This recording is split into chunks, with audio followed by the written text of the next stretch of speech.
We're going to be looking at now is 3 very large black muscadines. We're going to look at Supreme, Majesty, and Paulk. Supreme is probably the #1 fresh market cultivar in Georgia right now.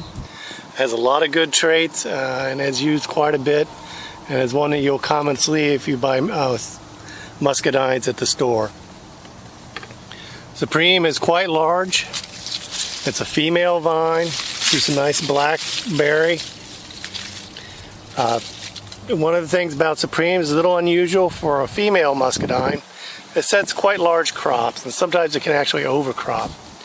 You can see here you're getting enough berries in around this region that it's pulling nutrients out of the leaves, and the canopy is not quite as large and long as it should be to support those berries.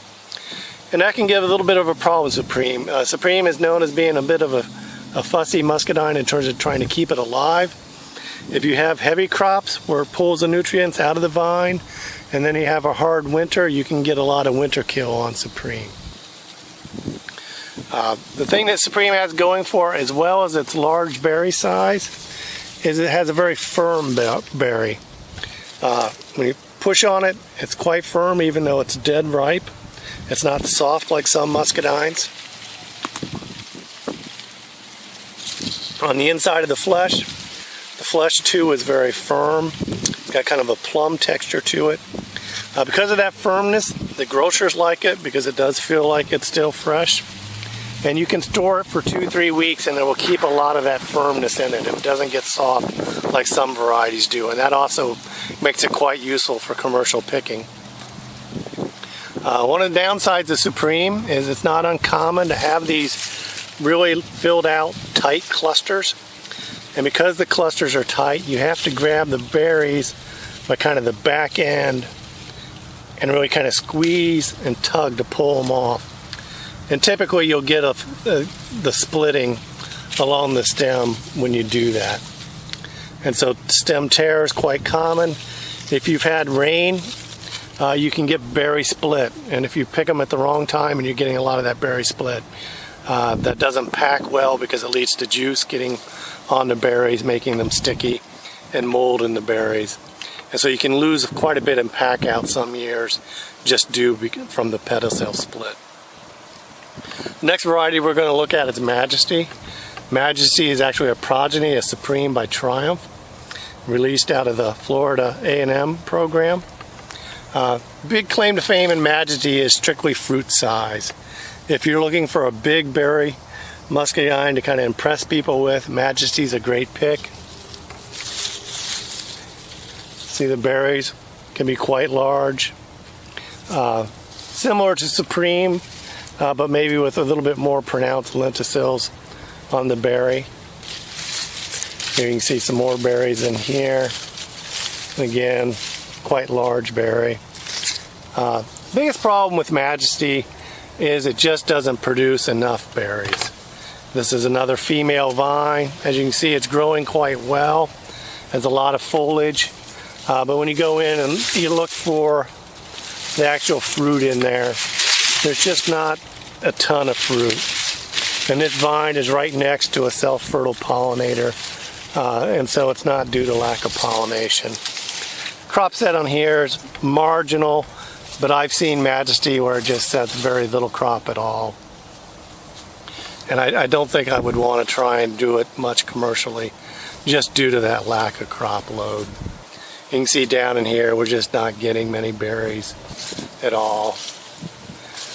But those that you do get can again be quite large. So the third one we're going to look at is Paulk. Paulk is a release from the University of Georgia breeding program. It's a Supreme by Terra cross, and it was released to be a self-fertile black muscadine with very large berry size for a self-fertile.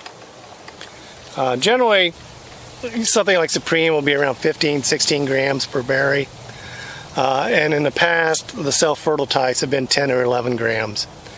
Paulk is getting up higher than that. It can be 14-15 grams per berry, and because of that you can pack it and sell it very similarly to Supreme.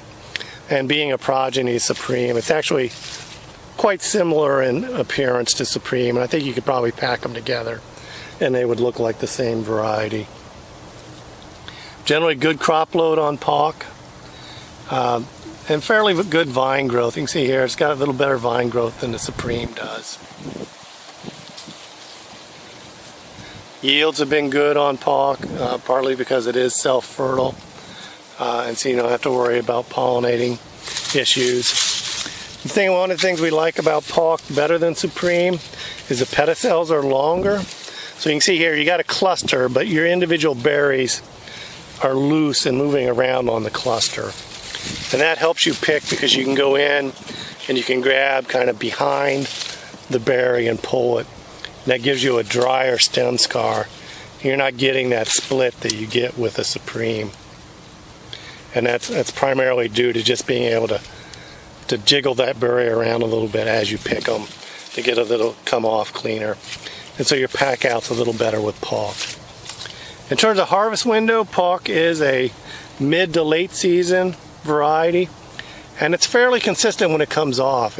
You don't have as many unripe berries as you do with Supreme. But one downside of that is Supreme will ripen some berries very early, and so you can get some early season picking, whereas Paulk tends to be strictly mid to late season and you don't have those early ripening berries.